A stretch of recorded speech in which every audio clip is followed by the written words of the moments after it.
Assalamualaikum warahmatullahi wabarakatuh. Selamat siang Bapak Ibu penilai dalam aktivitas sertifikasi dosen gelombang pertama pada tahun 2025.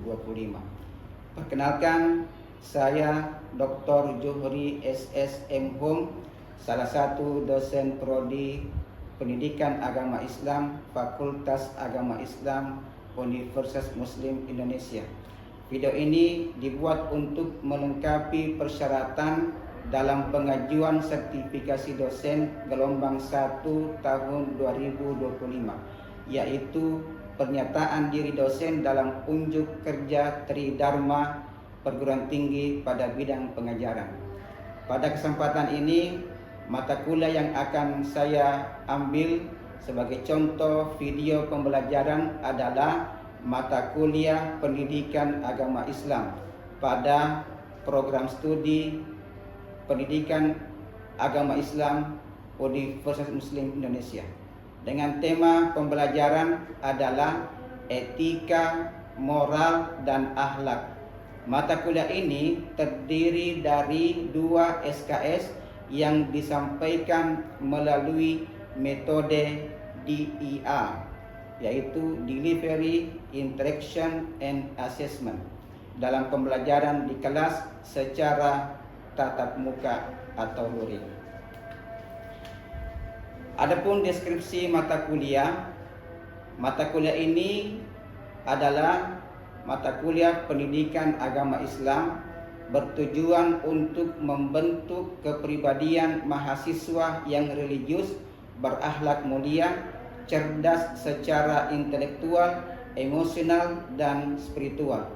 Fokus pada materi etika, moral, dan akhlak adalah untuk memberikan pemahaman yang integral dan aplikatif terhadap nilai-nilai Islam dalam kehidupan pribadi dan sosial. Kemudian, adapun kemampuan yang diharapkan dari materi ini, CPL Prodi, yaitu bertakwa kepada Tuhan Yang Maha Esa dan berakhlak mulia. Kemudian yang kedua, mampu menganalisis dan menerapkan nilai-nilai kemanusiaan dan keislaman dalam kehidupan. Adapun CPMK-nya, mahasiswa mampu mengkaji materi keislaman yang melahirkan manusia berilmu amaliyah, beramal ilmiah, dan berakhlakul karimah. Adapun sub CPNK, yaitu mahasiswa mampu menjelaskan perbedaan, hubungan, dan implementasi etika, moral, dan akhlak menurut Islam. Materi pembelajaran yang akan saya ajarkan dalam video pembelajaran ini meliputi pertama, definisi dan relasi antara etika dan moral dan akhlak. Kemudian dasar teologis dan filosofis akhlak dalam Islam dan studi kasus perilaku tercela dan akhlak terpuji. Kemudian sistem pembelajaran ini dilaksanakan secara luring atau tatap muka dengan media presentasi dan diskusi aktif. Adapun metode pembelajaran dalam perkuliahan ini menggunakan pendekatan interaktif, yaitu melalui penjelasan materi dan diskusi terbuka.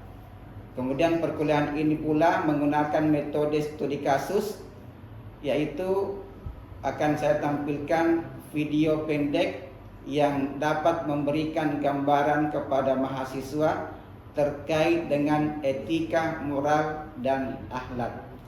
Kemudian pada metode pembelajaran ini juga saya akan menggunakan metode reflektif, yaitu mahasiswa akan saya berikan kesempatan untuk menulis refleksi pribadi terhadap nilai yang dapat diambil atau dipelajari dalam materi ini. Kemudian sistem penilaian pada mata kuliah pada materi yang akan saya ajarkan, yaitu eh, ada beberapa indikator. Pertama, pemahaman konsep, kemudian yang kedua, analisis kontekstual, kemudian integrasi nilai Islam, kemudian sikap reflektif, komunikasi, gagasan, dan kreativitas. Dari keenam poin ini akan diakumulasikan dengan skala penilaian, yaitu sangat baik, berada pada angka 20 sampai 24, kemudian nilai baik hitungan dari 16 sampai 19, kemudian nilai cukup angka 12 sampai 15. Demikian pengantar dari mata kuliah ini, semoga bermanfaat dan mari kita menyaksikan proses pembelajaran sebagaimana dalam video berikut. Terima kasih. Bismillahirrahmanirrahim. Assalamualaikum warahmatullahi wabarakatuh. Waalaikumsalam warahmatullahi wabarakatuh. Bagaimana kabar Anda sekalian? Alhamdulillah. Alhamdulillah. Ya baik, pada siang hari ini kita kembali melanjutkan materi perkuliahan kita. Sekarang ini sudah masuk ke materi yang ke-7. Nah, sebelum kita lanjut ke materi selanjutnya, kita mulai dulu dengan bersama-sama berdoa. Mari kita berdoa bersama-sama. Silakan kita mulai.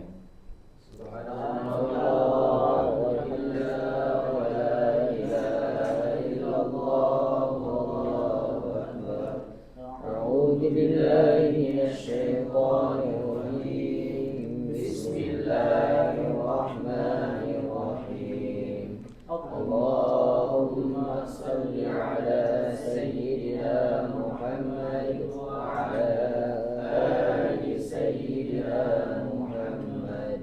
Rabbi shrah li sadri wa yassir li amri wahlul 'uqdatam min lisani yafqahu qawli. Subhana rabbika rabbil 'izzati 'amma yasifun wa salamun 'alal mursalin walhamdulillahi rabbil 'alamin. Adik-adik sekalian, adapun tujuan pembelajaran yaitu mahasiswa mampu menjelaskan perbedaan dan hubungan antara etika, moral, dan akhlak dalam Islam. Kemudian yang kedua, mahasiswa diharapkan mampu menganalisis kasus nyata terkait perilaku tercela dan terpuji. Kemudian yang terakhir, diharapkan mampu merefleksikan nilai-nilai Islam dalam kehidupan pribadi ataupun kehidupan sosial.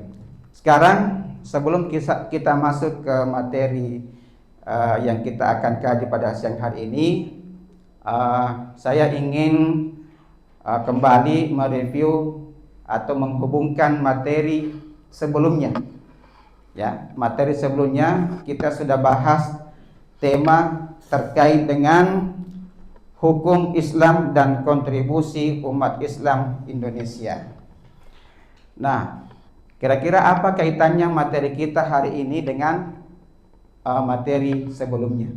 Materi sebelumnya berkaitan dengan hukum Islam. Kemudian materi kita hari ini berkaitan dengan etika, moral, dan akhlak.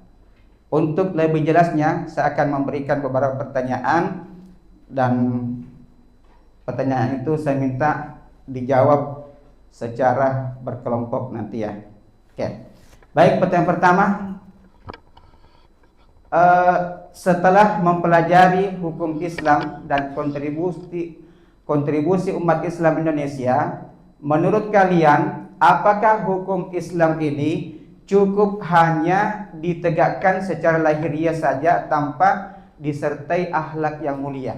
Kira-kira mengapa penting keduanya berjalan seiring? Oke, ada yang bisa jawab? Oke, silakan.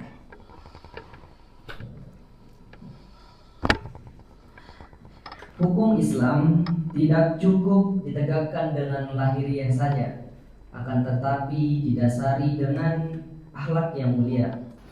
Karena ruh Islam itu sendiri adalah bentuk kebaikan-kebaikan yang berakar langsung dari Rasulullah SAW.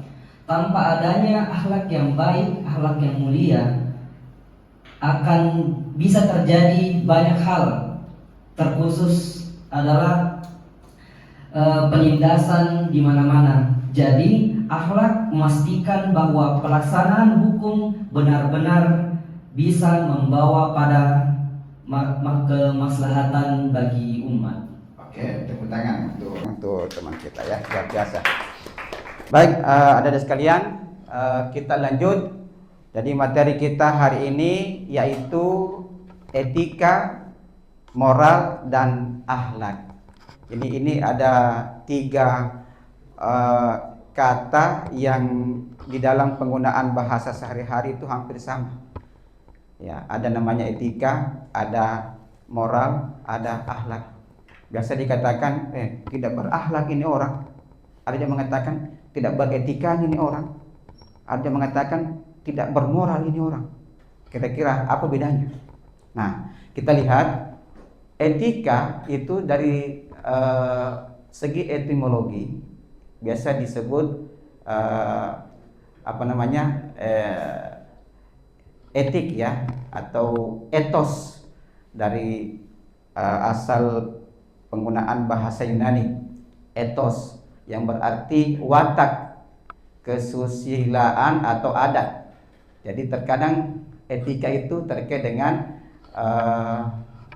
watak seseorang atau dalam masyarakat biasa disebut adat ya. Nah, kemudian moral itu secara bahasa atau etimologinya itu berasal dari kata mos ya, mos, atau diartikan sebagai adat juga. Jadi ada juga adatnya. Nah, kemudian moral dan etika ini sama artinya, tetapi dalam pemakaian sehari-hari ada sedikit perbedaan. Apa kira-kira perbedaannya? Moral dan atau moralitas dipakai untuk perbuatan yang sedang dinilai, sedangkan etika dipakai untuk pengkajian sistem nilai-nilai yang ada di dalam satu masyarakat. Ya, kemudian akhlak secara etimologi biasa diartikan adalah perbuatan, ya, perbuatan yang dilakukan karena ikhlas semata-mata karena Allah. Itu jadi akhlak itu kaitannya dengan apa yang ada dalam niat kita. Niat kemudian perbuatan sama. Itu kalau akhlak. Nah, bukan karena ingin dipuji, ya. Bukan karena ingin dipuji. Nah, itu pengertiannya. Sekarang kira-kira bagaimana perbedaannya? Kita lihat perbedaannya. Etika yaitu penilaian baik atau buruk berdasarkan pendapat akal pikiran. Jadi kalau etika itu yang dilihat baik buruknya itu atas pendapat menurut akal pikiran manusia. Ya, ini semua orang bisa menilai. Kalau misalnya melakukan perbuatan tercela menurut akal pikiran kita yang sehat, oh ini perbuatan salah, berarti itu melanggar etika. Kemudian moral berdasarkan kebiasaan yang berlaku secara umum di tengah-tengah masyarakat. Ya, biasanya kalau dalam satu tradisi, misalnya tradisi Bugis Makassar, kalau ada satu orang dalam masyarakat tertentu melanggar aturan adat, maka itu disebut tidak bermoral. Ya. Oke, kemudian yang ketiga, akhlak, ukuran yang digunakan adalah baik buruknya sesuatu berdasarkan Al-Quran dan Sunnah atau hadis. Jadi akhlak ini kaitannya dengan Al-Quran dan hadis. Kalau kita melakukan suatu perbuatan yang baik, itu diatur semua di dalam Al-Quran dan hadis, maka itu disebut akhlak terpuji. Akhlak terpuji bahasanya apa? Akhlakul karimah. Kalau akhlak tercela, akhlakul mazmumah. Nah, itu namanya akhlak dalam Islam. Oke. Berikutnya, ini supaya lebih detail bagaimana kita bisa membedakan ketiga istilah ini. Jadi saya berikan secara teoritis ataupun secara praktek. Secara teoritis, etik itu diartikan pemikiran rasional tentang baik dan buruk. Itu secara teoritis kalau etik.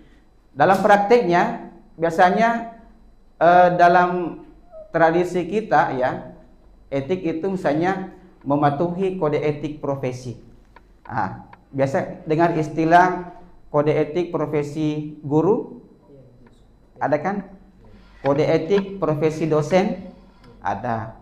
Kode etik profesi apa saja, polisi, jaksa, ada semua sudah diatur kode etiknya. Jadi kalau ada satu di antara kita sebagai memiliki profesi tapi melanggar kode etik, maka itu namanya tidak beretika. Oke, paham sampai di sini? Kemudian moral secara teoritis itu artinya norma konkret tentang benar atau salah.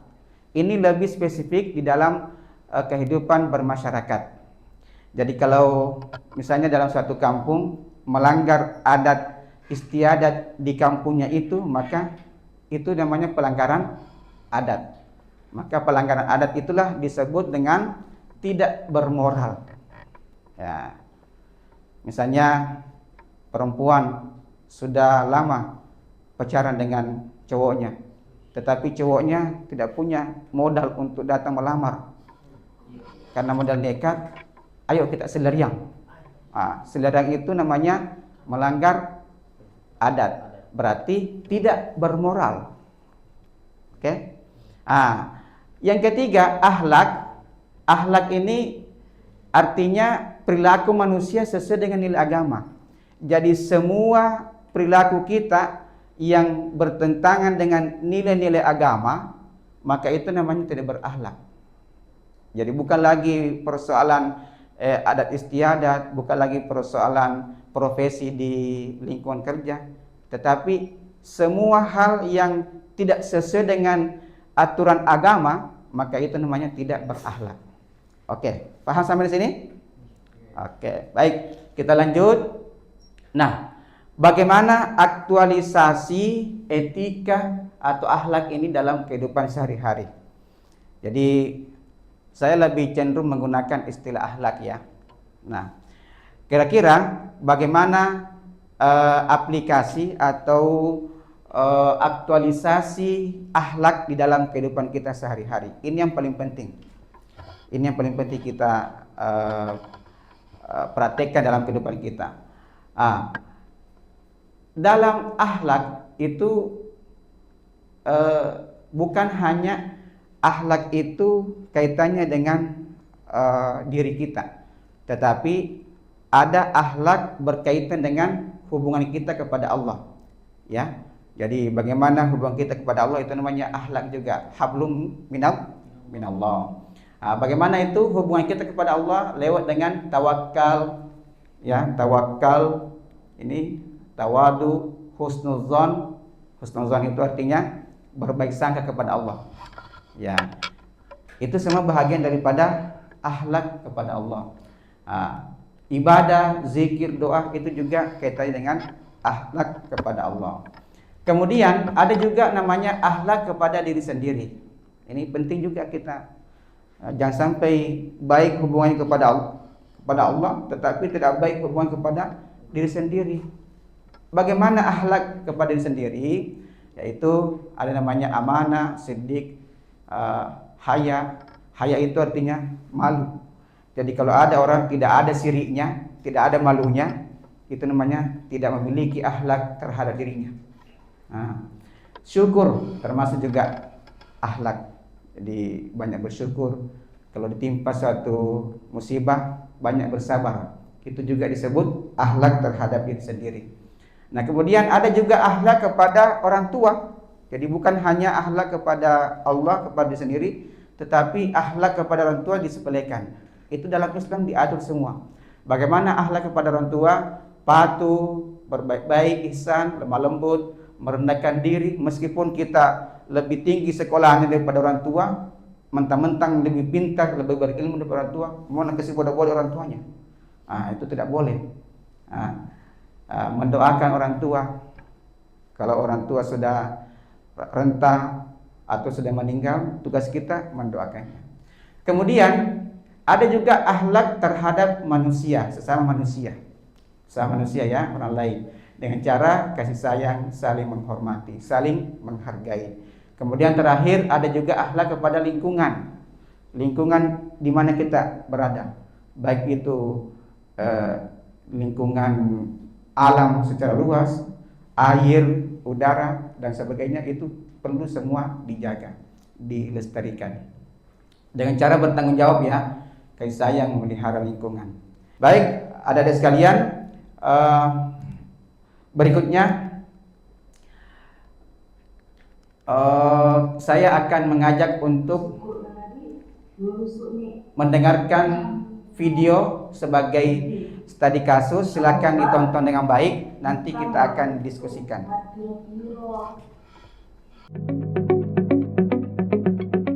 Ini gak buana ki. Uang, Abe, itu bukan yang utama, tapi saya dari keluarga baik-baik. Saya berpendidikan dan saya punya pekerjaan. Saya sanggup menghidupi anak tak dengan sangat layak. Anak muda, ada yang tidak bisa dapatkan di atas tanahmu di sini, di rumahku ini. Yana itu akar runung. Gua memang akal runung. Siapa sompana? Yana itu mulai. Berapapun sompanya, saya bakal menyanggupinya. Dia kubalu anakku. Taruh kuada.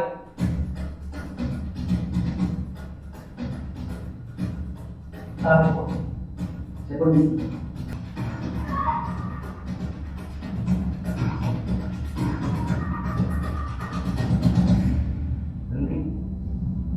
Saya sudah sangat berusaha, tapi orang tua tidak berkenan.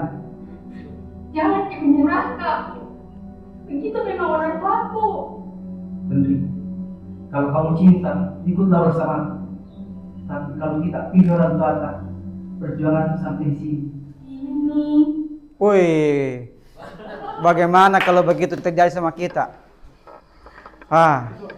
Luar biasa ya. Jadi ini video kasus pembelajaran yang saya berikan kepada kalian. Tugas kalian, saya berikan kesempatan untuk mendiskusikan dengan teman kelompoknya masing-masing. Saya kasih waktu 5 menit dari sekarang.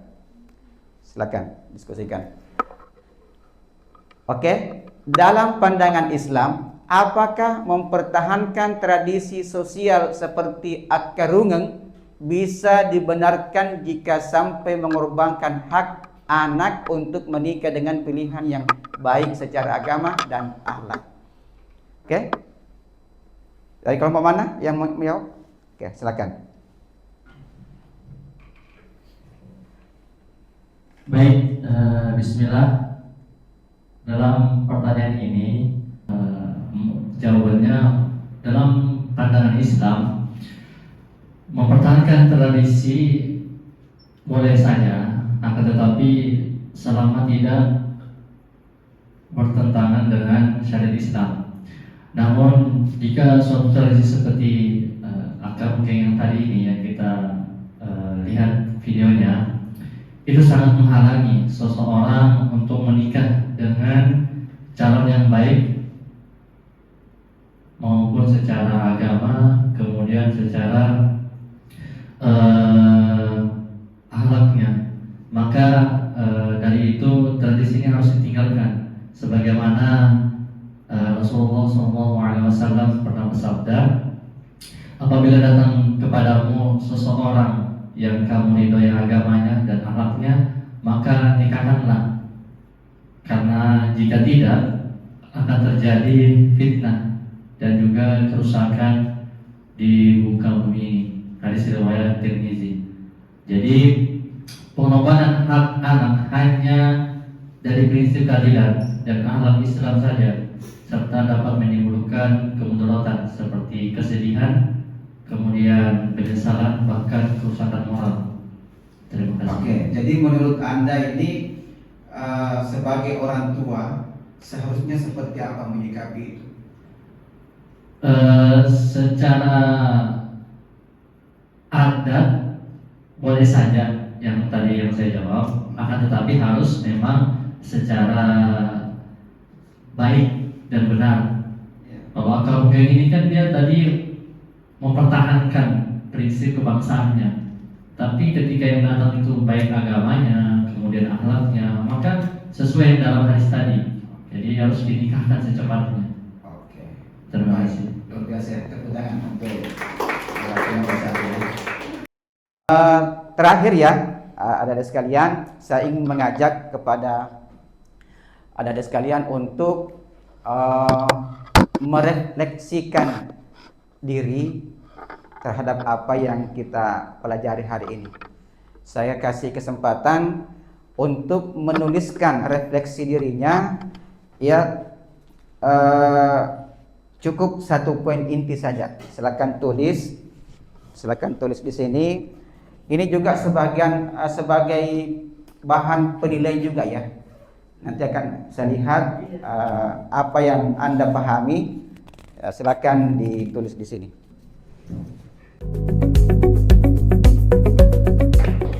Baik, adik-adik sekalian, saya kira cukup sampai di sini ya materi kita. Sebagai kesimpulan bahwa etika, moral, dan akhlak itu seiring berjalan, tidak boleh dipisahkan salah satunya. Etika kaitannya dengan apa yang kita pahami, kemudian moral kaitannya dengan apa yang berlaku dalam tradisi kita di masyarakat atau bangsa kita, kemudian akhlak kita selaku umat Islam tentu harus betul-betul memenuhi bagaimana akhlak kita sebagai seorang muslim. Saya kira demikian ya. Insyaallah kita akan lanjutkan nanti di pertemuan berikutnya, dan terima kasih kepada adik-adik sekalian. Mari kita tutup dengan bersama-sama berdoa.